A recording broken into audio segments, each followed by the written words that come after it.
My name is Kevin, and I did immigration issues of cross-cultural experience, and these are the first two slides I decided to put up today are two probably the most important slides that formed, helped me form my opinion on culture and immigration.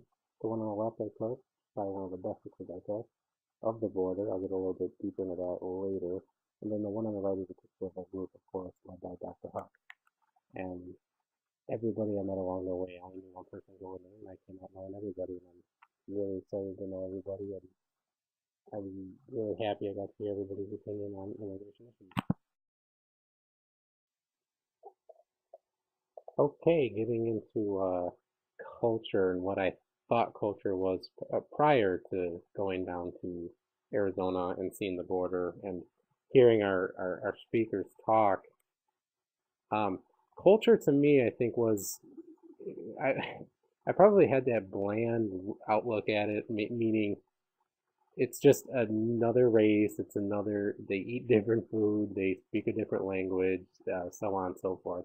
But pictured here, and the pictures are very important because on the left was our very first guest speaker, and this is Guadalupe, and she had some interesting perspective as someone who's a little bit older and kind of been battling the immigration issue in Mexico to the United States, and she said something that sort of resonated with me when I went to the border, especially, and that was the border is a metaphor.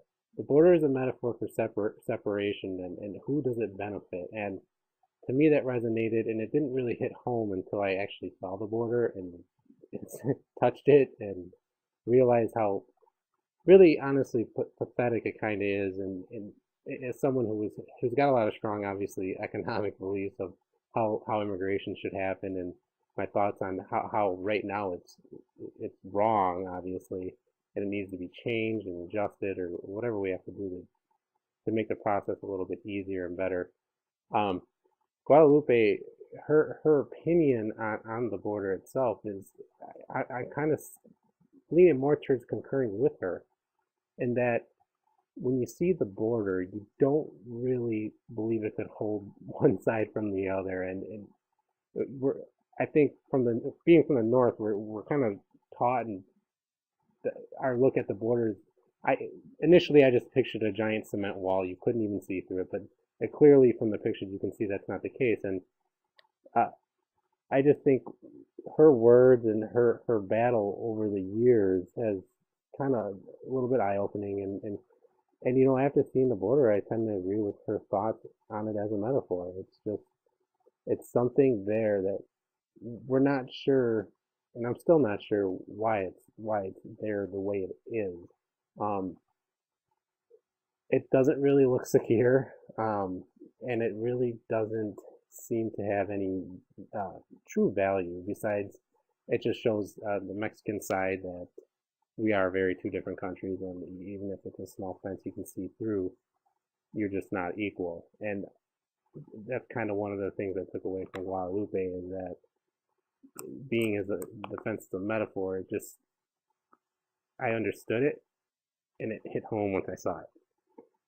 Focusing on the picture on the right, you got that's Patricia there. She's one of our delegation leaders, and she didn't give up on us as quickly. Um, and also one of our other speakers who took us to the courthouse to see how the process goes for Operation Streamline, which is I think these experiences, seeing the courtroom, being in there, seeing the faces, seeing how quick and maybe a little bit unfair the process is, it just goes to show you that's where you can learn the most. I think is seeing people react and seeing their feelings. When I saw young kids, especially, it my life's not perfect. I'll put it that way. And you know what? And I will never complain about having it bad, but you truly do have to put yourself in their shoes to see what they're trying to accomplish. And I think seeing those kids in the courtroom and even some of the older ones who've been trying to come to this country for years, it does resonate with you. And I know Dr. Huck from my comments and my experience, which isn't very much, I mean, outside of Wisconsin, unfortunately. my opinion was more economic views, and I still hold some of those opinions, but I also believe now after seeing some of these people, some of their transitions and their transgressions that they've gone through, it's just they're people. And that's what kind of like I'm trying to keep that in my head every time I have an opinion about something is that they're people, and I would never want to have to go through what they go through. So that's one of the biggest things for me that I took away from both of these speakers. And the battle goes on.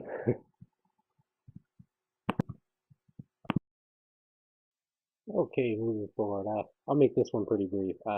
This is where we stayed. This is Borderlands, and the picture hidden a little bit on the left side is where we sleep. Definitely not the Ritz, but it, when you consider what some of these migrants go through, I would say it probably could be labeled the Ritz or Carlton. Um, just want to give you a quick. This is what it looks like. This is where we stayed, obviously. And on the right here, you got Kadi. She was our other delegation leader who she's very had some pretty strong thoughts and opinions, and we had a little bit of trouble going back and forth with her. But overall, she's a very nice person. Um, and like once again, I don't know how someone feels. You have to put yourself in their shoes, and you can't always do that. It's not as easy as it sounds. So what you see in the background there is our Aquaridos. So I don't know if I'm saying it right. I had trouble pronouncing. Those are a set of rules that we had for ourselves that we all came up with that we tried to hold to. Occasionally we drifted from them pretty far, but it it's good to have some parameters on what we want to talk about and how we're going to discuss how we're feeling. And that's what those were. Those were kind of a set of guidelines that we made up for ourselves, and everybody was involved. So it was okay. The immersion experience itself. Now, when I think immersion, I think of doing, and the desert walk was for me an immersion experience. The picture on the right clearly, it's. I'll explain it in a second. It's we did a walk to the desert. It was on somewhat of a trail, and some of it was kind of a little bit off the grid, not really trailed or. We walked a path that has been walked before. Essentially, is what I'm getting at. And what you see on the right is a spot where what they call Samaritans can leave stuff, or where migrants have camped overnight and had water there waiting for them by Samaritans. Um, and to me, the desert walk was of all things, the biggest eye opener, even bigger than the border, because I think that seeing what they go through, I mean, I had good shoes on, good clothes, and I came out of there pretty scratched up, tired, hungry, thirsty, and we were only out there for a few hours. So to me, what these migrants go through is absolutely incredible. And once again, you got to really, when you think about this stuff, it's hard to get off the economics of it, and for me especially, but you you put yourself in their shoes, and it's like we put ourselves in their shoes. And we were tired after 3 hours, and I couldn't imagine weeks of journeying. In some cases, months, depending on what part of the if they come from what part of the South America they come from, or Mexico, or some of them travel quite a ways, and some years traveling. And we did 3 hours, and I was just wow. I mean, and that can definitely change your opinion on we really need to change the process on how this. I mean, if these people are coming here to work, and we need to, of course, we need to be secure, but we definitely need to find a better process and streamline is that's definitely not the answer. We're just talking people back over and they're coming back again, and we saw that from the courtroom, and it's just kind of a headache to me. It's a lot of tax dollars wasted when you want to talk about economics. So I can jump on that side. I can jump on that side for that argument, definitely. Just real briefly, the picture on the left, I kind of added it here because I felt like it was part of the immersion experience, obviously seeing the border. And once again, I wanted to talk about the border. What the arrow is pointing to is just some technology. And I got some pictures of technology. We weren't allowed to take pictures of too much. Border Patrol didn't like that very much. But when I got this picture, I thought I needed to post it because you think about the amount of money. You look at the wall, and the wall itself is, in my opinion, it's garbage.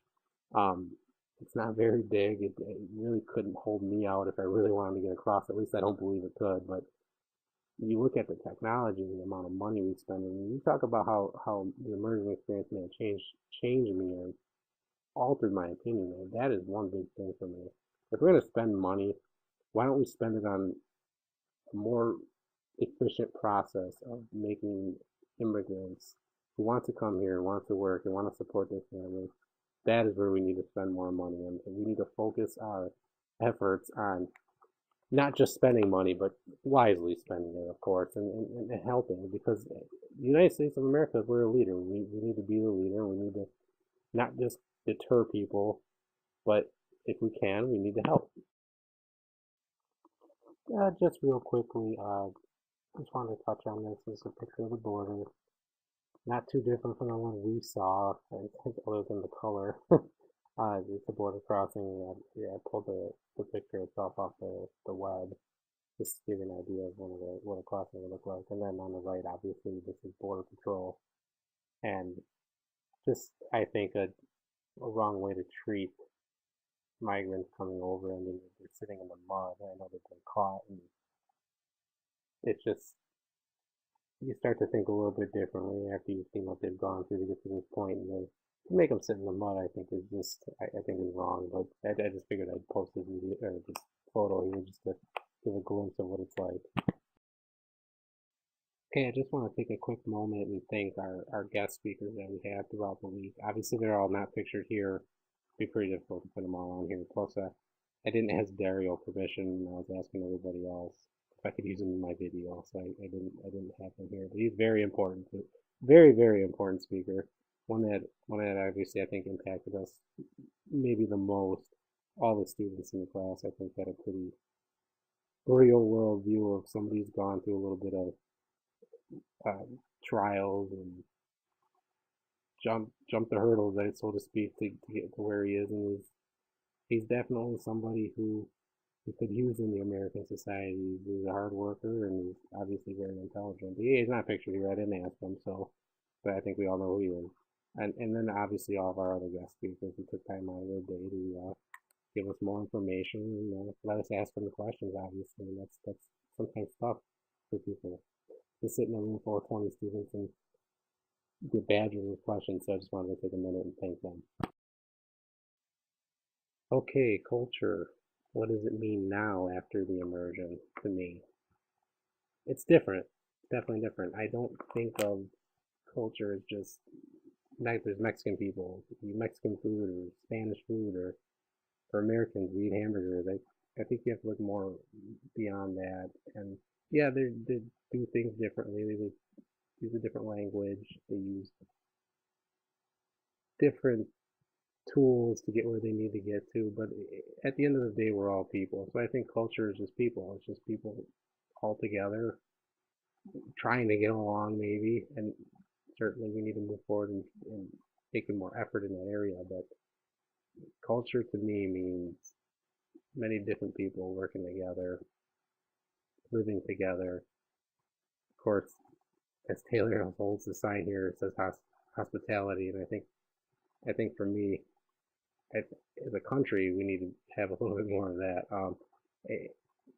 And what Taylor's holding is the sign we made at the end of what we thought Borderlands meant to us, and what we were thankful for as Carroll students who were allowed to go on this opportunity in Tucson, Arizona, and experience immigration up close. And I think every word on that board is accurate. That's how we all feel. It really is. Then there's the people. Once again, I can't thank everybody enough who was on this trip.